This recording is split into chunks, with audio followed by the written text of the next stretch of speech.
और वायुसेना, नौसेना और थल सेना, आर्मी, एयरफोर्स और नेवी, इन सब के सैनिकों और अधिकारियों की ओर से 7 सवाल मोदी जी और भाजपा सरकार से हैं। क्या 30 लाख पूर्व सैनिकों को 1 रैंक 1 पेंशन से जानबूझकर वंचित करना देश की सेनाओं से विश्वासघात नहीं? नंबर 2, क्या कारण है कि मोदी सरकार ने सुप्रीम कोर्ट में ओआरओपी का विरोध किया?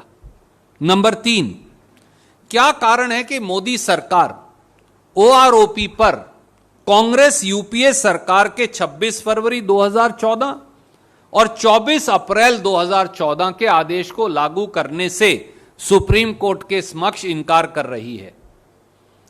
नंबर 4, क्या कारण है कि मोदी सरकार ने तत्कालीन वित्त मंत्री पी चिदम्बरम जी के कोश्यारी कमेटी के अनुरूप ओआरओपी लागू करने की 17 फरवरी 2014 के संसद के पटल पर किए गए वादे को यह कहकर सुप्रीम कोर्ट में ठुकरा दिया कि यह सरकार का निर्णय ही नहीं है?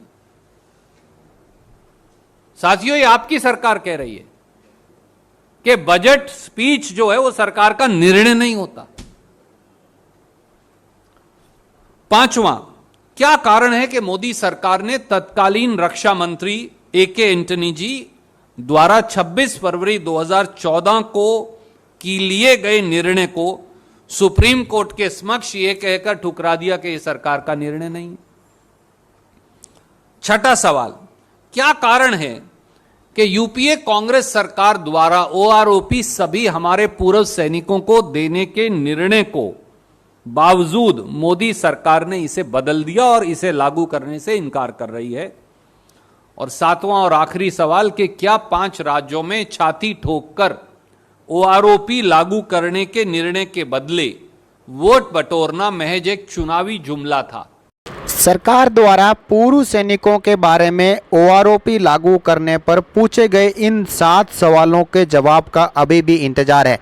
सरकार ने इन 7 सवालों के ऊपर पूर्व सैनिकों को हमेशा ही बरगलाया है और ये बात बिल्कुल सही है कि कुछ पूर्व सैनिकों को ओआरओपी 1 में बाहर कर दिया और बचे कुछ सैनिकों को ओआरओपी 2 में बाहर कर दिया। जब सरकार ने पेंशन का फिक्सेशन ही इस प्रकार किया है कि जब मिनिमम और मैक्सिमम का जब एवरेज निकाला गया तो वो पेंशन निकलकर जो आंकड़े आए हैं वो पेंशन पूर्व सैनिक जो पहले से पेंशन ले रहे हैं उससे कम है। तो फिर ये 1 रैंक 1 पेंशन रिवीजन नहीं हुआ और जो 5 साल के बाद पूर्व सैनिक जिस बात का इंतज़ार कर रहे थे कि उनकी पेंशन का रिवीजन होगा, उनको धोखा हाथ लगा है, उनको जुमला पकड़ा दिया गया है।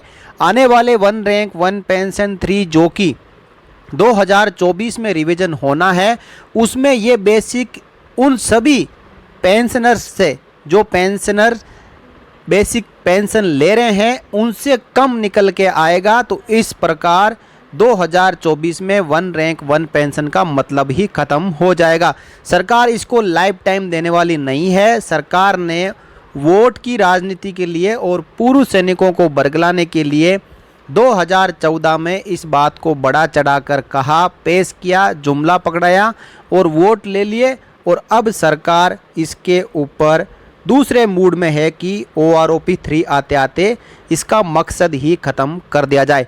जब हाईएस्ट पेंशन वालों को और डायरेक्ट एंट्री वालों को शामिल ही नहीं किया जाता है एवरेज निकालने में, तो अगले वाले ओआरओपी रिवीजन में जो पेंशन निकल के आएगी उससे कम पेंशन कोई भी पूर्व सैनिक नहीं ले रहा होगा।